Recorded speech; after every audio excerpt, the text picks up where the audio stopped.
So to begin with, during the break, Brent called me out and does not think I can learn how to become a medical doctor in 48 hours. But I'm up to the challenge. I need a medical doctor who will allow me to practice on their patients, and I think I can prove it.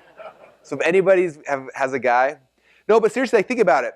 I tried to pitch him on this. So I don't think I can learn everything about medicine in 48-hour time. I can learn everything I need to know to work with a client or a patient. They come in, I'm like, that looks really weird. I'll be back in a second. Look it up online, get the answer, come back in, hey, you got this. And he's like, well, you wouldn't know the dosages. I'm like, I go back to the computer, I type it in, I get the dosages. Like, anyway, Dr. Google. I just think that, like, the problem with schools, they try to teach you all this stuff. We're like, now I wouldn't say it about becoming a specialist, right? Like, I'm not going to perform brain surgery in 2 days. That would probably take me a week or two.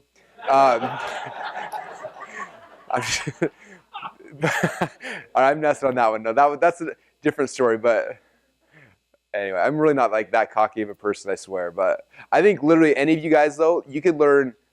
If you look at like the learning cycles, I can't remember who I was studying was talking about this. They're talking about how like here's 100%, right? And like 90% of what anybody will do in their profession, you learn in like you can learn really, really fast, right? And there's like that last 10% that's the specialist stuff that takes a lot, right? But the most of it, you can learn that initial 90% very, very fast.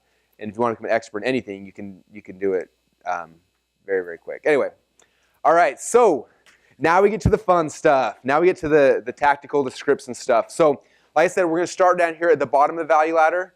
And I wasn't going to go up like this, but we only have Robbie for a couple hours. And so Robbie's stuff is awesome. And this is the high ticket stuff that a lot of you guys are wanting and needing. So we're going to go from here to here, and then we'll come back to the middle stuff. So, okay, so I'm going to start with the first two scripts. So the first one, I call this the Inquirer script.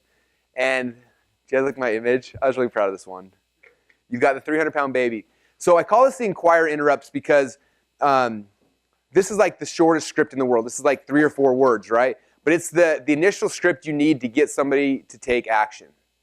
Okay. Especially when they're cold traffic or someone that's new to you, you have to be able to communicate to them in a very, very short period of time, right? We're down to our 9-second thing, right? We have a very short period of time to catch them.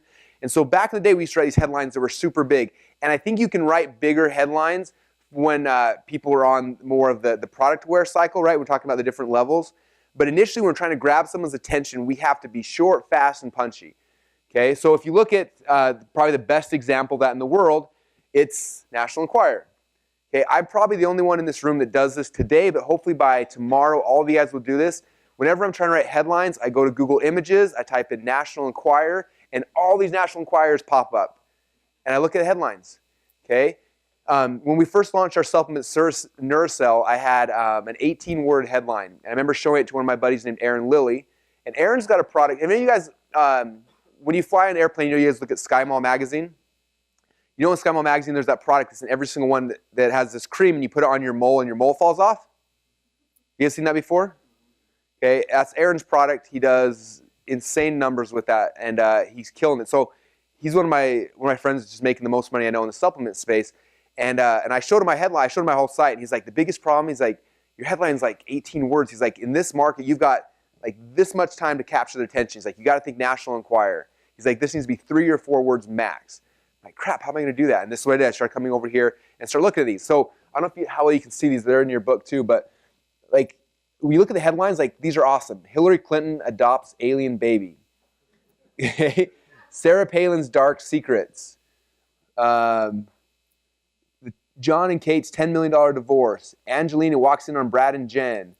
Jamie Lynn pregnant again. Al Gore sex attack. Kim's a phony. Is JFK alive? Oprah, only 3 years to live. These are freaking good, huh? You think about the best copywriters on planet Earth work for the National Enquirer, you guys. It's one of the as sad as this is, one of the most highly read newspapers in the world. You guys realize that?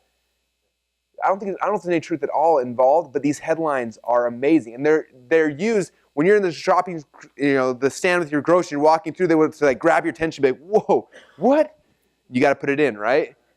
Okay, that's what's happening every day on the internet. There's all this stuff happening. People are shopping, they're buying all this stuff, and you have to be so big and so bold and so fast to grab their attention that just like them walking down the aisle, they're like, whoa, what? Are you kidding me? They got to pull it in and bring it over, right? That's what we call these Inquirer interrupts. It's a pattern interrupt. We're taking people from the 1,000 emails they get a day, from the 2 million banner ads they see, from the 50,000 blogs they're surfing on, from Facebook reading, a million different things and images and all this stuff that's happening, and you have to just, boom, interrupt them.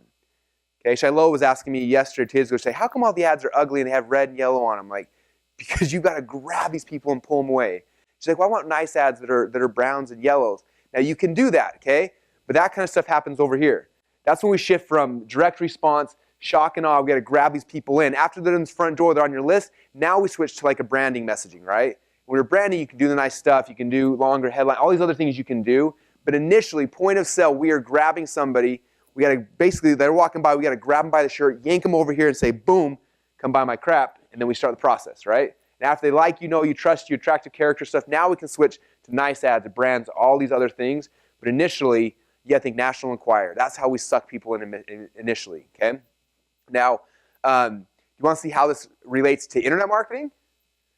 So if you look over in your book, I got 3 or 4 pages. These are some of the highest converting banner ads right now running on the internet. And you'll see how these all look like National Enquirer type headlines. Okay, so when I started looking for our banner ads for our Neurocell product, I was looking at all these. These are tons of ones that I found that are really, really good. So let me read some of these to you. 70-year-old grandma looks 40.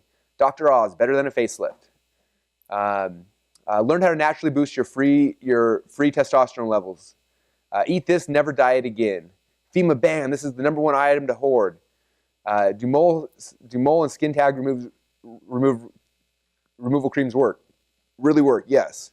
Make powerful healing water. Do you know 7 survival secrets? This device has grocery stores panicked. Texas man exposes fraud. Do you know 7 survival secrets? Gun grabbers hate this. Man cheats credit score. One simple trick, my credit score jumped 217 points. Banks hate this. Do you have these symptoms? Do you trust Obama? 3 things that repel women. You see how good these are?